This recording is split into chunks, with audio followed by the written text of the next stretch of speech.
Ketika mendengar nama Bangladesh, mungkin yang terlintas di benak kita adalah sebuah negara di Asia Selatan yang berbatasan dengan India dan terkenal sebagai salah satu negara berpenduduk paling padat di dunia.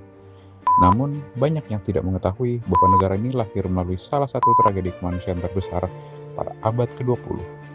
Pada tahun 1971, jutaan orang kehilangan tempat tinggal, ratusan ribu perempuan menjadi korban kekerasan seksual, dan jutaan lainnya mengungsi ke India. Dalam waktu kurang dari 1 tahun, sebuah wilayah yang sebelumnya dikenal sebagai Pakistan Timur berubah menjadi negara merdeka bernama Bangladesh. Bagaimana semua ini bisa terjadi? Mengapa negara yang sama-sama dibentuk atas dasar agama Islam justru terpecah? Dan mengapa dunia internasional begitu lambat merespon tragedi tersebut? Mari kita telusuri sejarah akhirnya Bangladesh. Kisah ini dimulai pada tahun 1947 ketika Inggris mengakhiri kekuasaannya di India melalui proses yang dikenal sebagai Partition of India. Wilayah jajahan Inggris dibagi menjadi dua negara baru, yaitu India dan Pakistan. Namun, Pakistan memiliki bentuk yang sangat unik. Pakistan terdiri atas Pakistan Barat dan Pakistan Timur, yang dipisahkan oleh wilayah India sepanjang sekitar 1.600 km. Secara teori, keduanya merupakan satu negara. Namun secara praktik, kedua wilayah tersebut memiliki perbedaan yang sangat besar. Pakistan Barat didominasi etnis Punjabi dan Pashtun dengan bahasa Urdu, sementara Pakistan Timur didominasi masyarakat Bengali, memiliki bahasa, sastra, musik, bahkan tradisi yang berbeda. Menurut Willem van Schandel, sejak awal pembentukan Pakistan, sebenarnya sudah terdapat ketimpangan struktural. Walaupun jumlah penduduk Pakistan Timur lebih besar, namun hampir seluruh pusat pemerintahan, militer, dan investasi ekonomi berada di Pakistan Barat. Artinya, wilayah yang memiliki penduduk terbanyak justru memiliki kekuasaan paling sedikit. Keadaan ini yang perlahan menumbuhkan rasa ketidakadilan di kalangan masyarakat Pakistan Timur. Ketegangan semakin meningkat ketika pemerintah Pakistan menetapkan Urdu sebagai satu-satunya bahasa nasional pada tahun 1948. Keputusan tersebut dianggap mengabaikan identitas rakyat Pakistan Timur yang menggunakan bahasa Bengali. Bagi pemerintah pusat, penggunaan satu bahasa dianggap dapat memperkuat persatuan negara. Namun, bagi masyarakat Bengali, keputusan itu justru menjadi simbol dominasi Pakistan Barat. Puncaknya terjadi pada tanggal 21 Februari 1952. Mahasiswa Universitas Dhaka turun ke jalan menuntut pengakuan terhadap bahasa Bengali. Demonstrasi tersebut dibubarkan dengan tembakan. Beberapa mahasiswa meninggal dunia.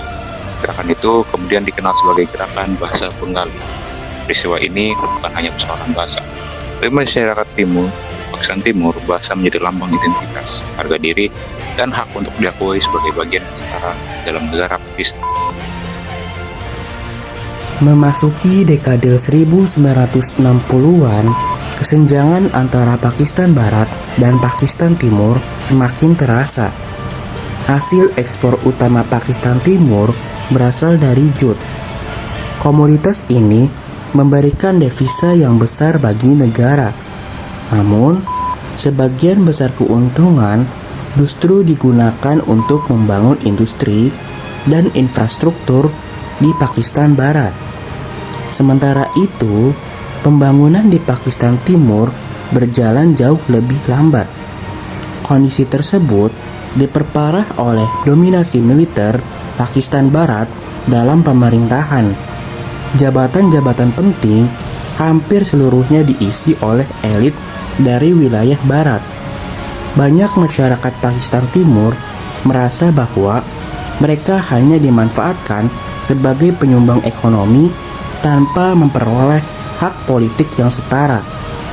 Ketidakpuasan terus meningkat hingga akhirnya muncul tokoh yang menjadi simbol perjuangan rakyat Bengal, yaitu Sheikh Mujibur Rahman.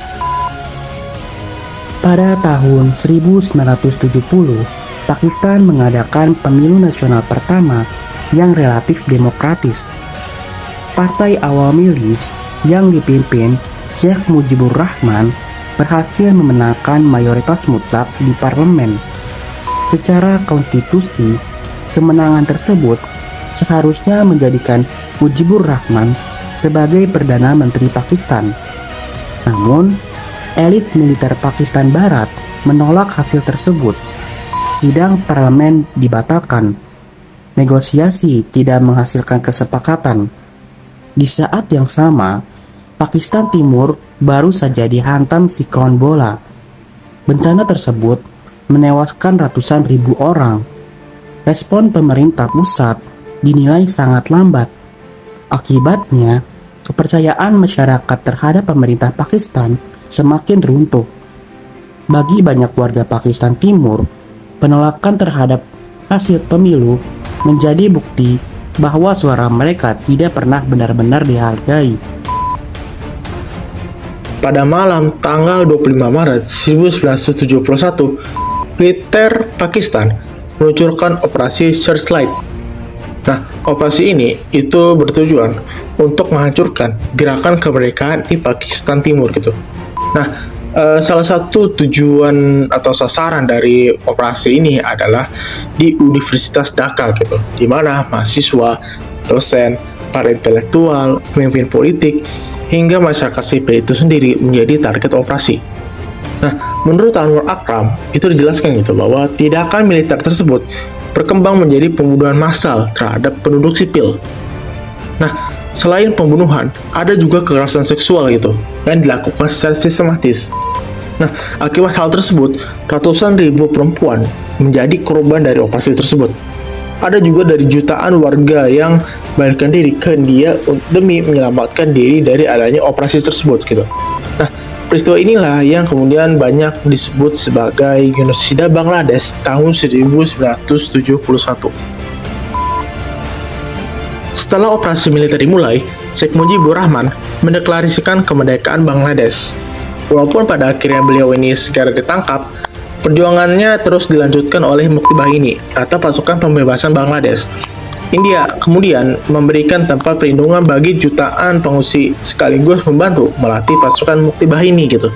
Nah, tapi ternyata pada bulan Desember 1971, Pakistan menyerang pangkalan udara India gitu.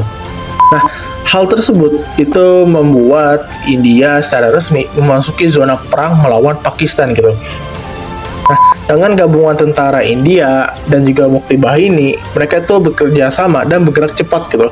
Dan dalam waktu sekitaran 2 minggu, pasukan Pakistan berhasil dikalahkan. Hingga pada tanggal 16 Desember 1971, sekitar 93.000 tentara Pakistan menyerah diri di Dhaka. Dan pada akhirnya hari itu menjadi hari di mana Bangladesh resmi lahir sebagai negara merdeka.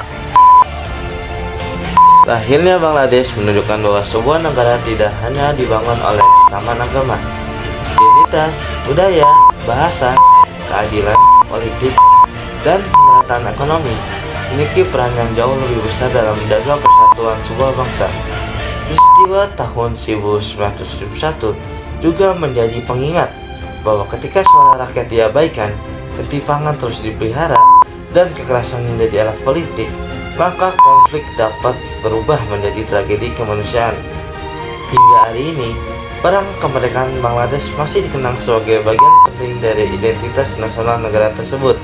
Bagi dunia, tragedi ini menjadi pelajaran bahwa penyelesaian konflik tidak boleh mengabaikan hak asasi manusia maupun prinsip demokrasi. Terima kasih telah menyaksikan video ini. Sampai jumpa di video sejarah berikutnya.